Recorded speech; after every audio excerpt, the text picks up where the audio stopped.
Hello दोस्तों, एक बार फिर से आप सभी का स्वागत है। बिहार पुलिस सिपाही भर्ती परीक्षा का दिनांक 30/7/2025 को यानी कि आज जो एग्जाम हुए उनसे रिलेटेड सभी प्रश्नों को हम लोग यहाँ देखेंगे जो विभिन्न जिलों से प्राप्त हुए हैं। तो चलिए देखते हैं आज का पहला प्रश्न। आज का पहला प्रश्न है ओवेर कप किस खेल से संबंधित है? इसका सही आंसर हो जाएगा बैडमिंटन। अगला प्रश्न है एड्स में डी का क्या अर्थ होता है? इसका सही आंसर हो जाएगा डेफिशिएंसी। एड्स में सिर्फ डी का अर्थ होता है डेफिशिएंसी, और एड्स यानी पूरा एड्स का जो फुल फॉर्म होता है एक्वायर्ड इम्यून डेफिशिएंसी सिंड्रोम। अगला प्रश्न है दक्षिण अफ्रीका के पहले राष्ट्रपति कौन थे? इसका सही आंसर हो जाएगा नेल्सन मंडेला। अगला प्रश्न है सूरदास किसके शिष्य थे? सूरदास जो है किसके शिष्य थे? ये थे वल्लभाचार्य के। सूरदास वल्लभाचार्य के शिष्य थे। अगला प्रश्न है ब्राज़ील की राजधानी कहाँ है? इसका सही आंसर हो जाएगा ब्राज़ीलिया। अगला प्रश्न है भारत छोड़ो आंदोलन कब शुरू हुआ था? इसका सही आंसर हो जाएगा 9 अगस्त 1942। नेक्स्ट क्वेश्चन है CPU का फुल फॉर्म क्या है? इसका सही आंसर हो जाएगा सेंट्रल प्रोसेसिंग यूनिट। देखिए फ्रेंड्स, ये जो है किसी एक जिला का प्रॉपर क्वेश्चन पेपर नहीं है और इतना पॉसिबल भी नहीं है कि पूरा एक जिला का प्रॉपर क्वेश्चन पेपर करवा दिया जाए। जो सेंटर पर जो लड़के निकलते हैं उनको जितना याद रहता है वो क्वेश्चन यहाँ लेकर के हम लोग आते हैं, और ये विभिन्न जिलों का है। 2 क्वेश्चन किसी और जिला से, 4 क्वेश्चन किसी और जिला से, 10 क्वेश्चन किसी और जिला से, इस प्रकार से है। तो किसी एक पूरे प्रॉपर किसी एक जिला का प्रश्न ये नहीं है। अगला प्रश्न है फ्रांस की क्रांति कब हुई थी? इसका सही आंसर हो जाएगा 1789-90 है। 1789 और 90 के बीच हुई थी। अगला प्रश्न है बोस्टन टी पार्टी की घटना कब हुई थी? इसका सही आंसर हो जाएगा 16 दिसंबर 1773। बोस्टन टी की पार्टी कब घटित हुई थी? 16 दिसंबर 1773। अगला प्रश्न है बिहार में नवपाषाण अवशेष कहाँ से मिले हैं? तो इसका सही आंसर जो हो जाएगा चिरांद। बिहार में नवपाषाण अवशेष कहाँ से मिले हैं सर्वप्रथम? तो ये चिरांद से मिले हैं। चिरांद सारण में है। अगला प्रश्न है बिहार में शिक्षा का प्राचीन केंद्र कहाँ है? तो इसका सही आंसर हो जाएगा नालंदा विश्वविद्यालय। अगला प्रश्न है अर्जेंटीना की राजधानी कहाँ है? इसका सही आंसर हो जाएगा ब्यूनस आयर्स। नेक्स्ट क्वेश्चन है लक्षद्वीप की राजधानी कहाँ है? इसका सही आंसर हो जाएगा कावरती। अगला प्रश्न है वर्तमान में बिहार विधानसभा की सीटों की संख्या कितनी है? इसका सही आंसर हो जाएगा 243। अगला प्रश्न है राज्य विधानसभा के सदस्यों की अधिकतम संख्या कितनी निर्धारित की गई है? तो ये है 500। देखिए जो क्वेश्चन क्लियर नहीं किया लड़के ने कि ये क्या पूछा था, अधिकतम संख्या पूछा था या बिहार विधानसभा में वर्तमान सीटों की संख्या पूछी थी, इसलिए दोनों क्वेश्चन दे दिए हमने। अगला प्रश्न है राज्य विधानमंडल का विशेषाधिकार किस अनुच्छेद में? इसका सही आंसर हो जाएगा 194। अगला प्रश्न है राज्य को विशेषाधिकार किस अनुच्छेद के तहत मिलता है? इसका सही आंसर हो जाएगा 371। देखिए फ्रेंड्स, ये दोनों प्रश्न जो है, ये दोनों प्रश्न में कौन से प्रश्न आए थे ये क्लियर नहीं हो पाया। तो ये दोनों प्रश्न हमने दे दिए कि अगर राज्य विधानमंडल का पूछे तो 194 और राज्य विशेषाधिकार का पूछे तो 371। अगला प्रश्न है स्टील में ध्वनि की चाल क्या है? इसका सही आंसर हो जाएगा 5960 मीटर प्रति सेकेंड। 5960 मीटर प्रति सेकेंड। अगला प्रश्न है पटाना नामक घास का मैदान कहाँ पाया जाता है? इसका सही आंसर हो जाएगा श्रीलंका। अगला प्रश्न है बिहार कोकिला किसे कहते हैं? ये क्वेश्चन जो है बार बार रिपीट हो रहे हैं, लगभग 3-4 शिफ्ट डेट में पूछे गए हैं।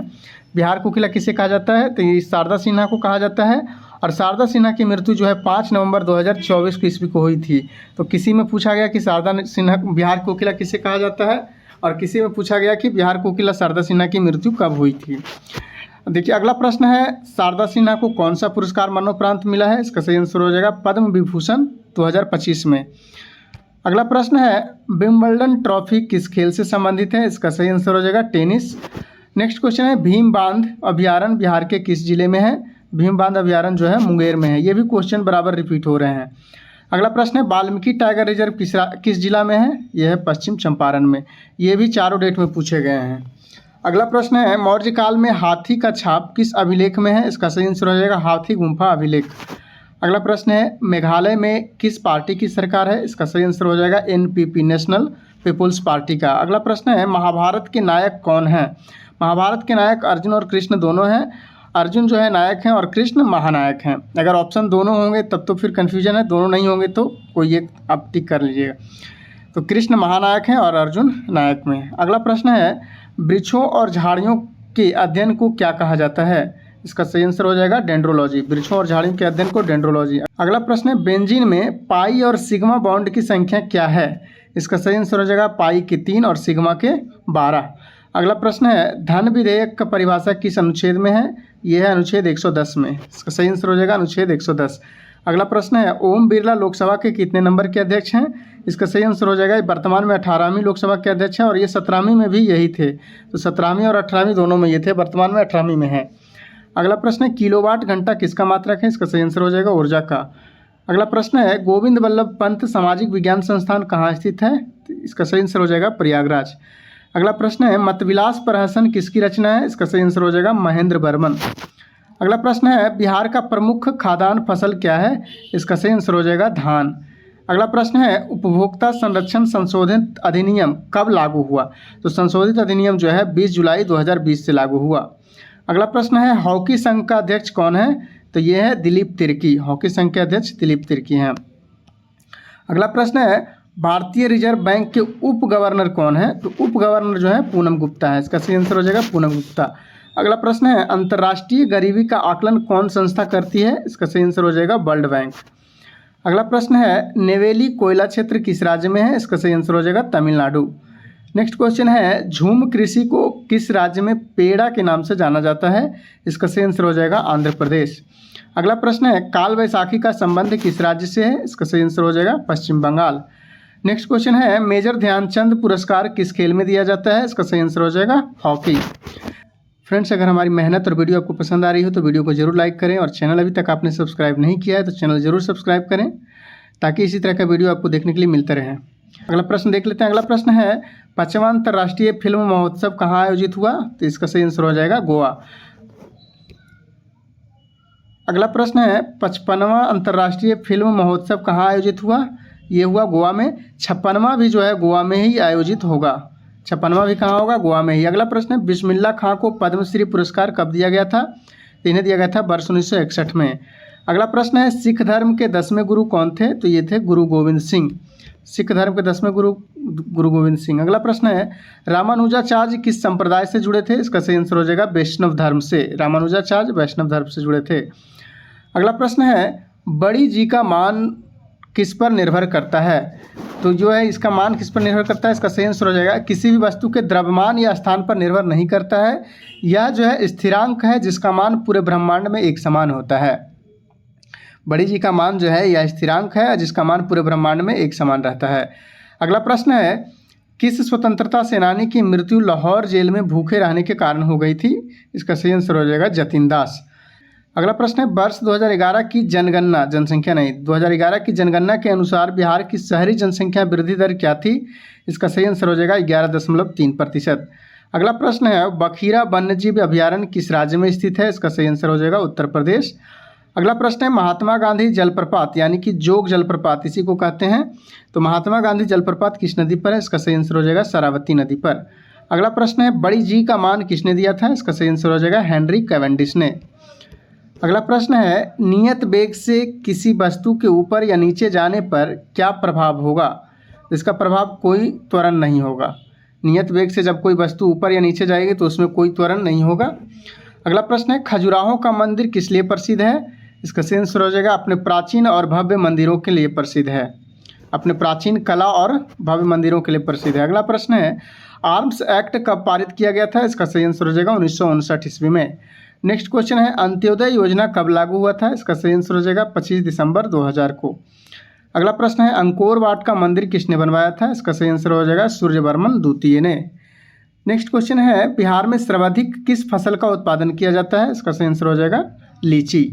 अगला प्रश्न है विष्णुपद मंदिर किसने बनवाया था? इसका सही आंसर हो जाएगा महारानी अहिल्याबाई ने। और विष्णुपद मंदिर कहाँ स्थित है? तो ये गया में है। अगला प्रश्न है प्रधानमंत्री रोजगार योजना की शुरुआत कब हुई थी? तो ये हुआ 2 अक्टूबर 1993 में। प्रधानमंत्री रोजगार योजना 2 अक्टूबर 1993। अगला प्रश्न है अंतरिक्ष में जाने वाला दूसरा व्यक्ति कौन था? इसका सही आंसर हो जाएगा एडविन वच एल्ट्रिन। एडविन वच एल्ट्रिन। अगला प्रश्न है अंतरिक्ष में जाने वाले दूसरे भारतीय कौन थे? तो ये थे शुभांशु शुक्ला। चूँकि इस क्वेश्चन में कन्फ्यूजन था, अंतरिक्ष में पूछा था, भारतीय पूछा था या विश्व स्तर पर पूछा था, ये क्लियर नहीं हो पाया, इसलिए हमने यहाँ दोनों क्वेश्चन दे दिए। अगला प्रश्न है बिहार में लीची का सर्वाधिक उत्पादन किस जिला में होता है? इसका सही आंसर हो जाएगा मुजफ्फरपुर में।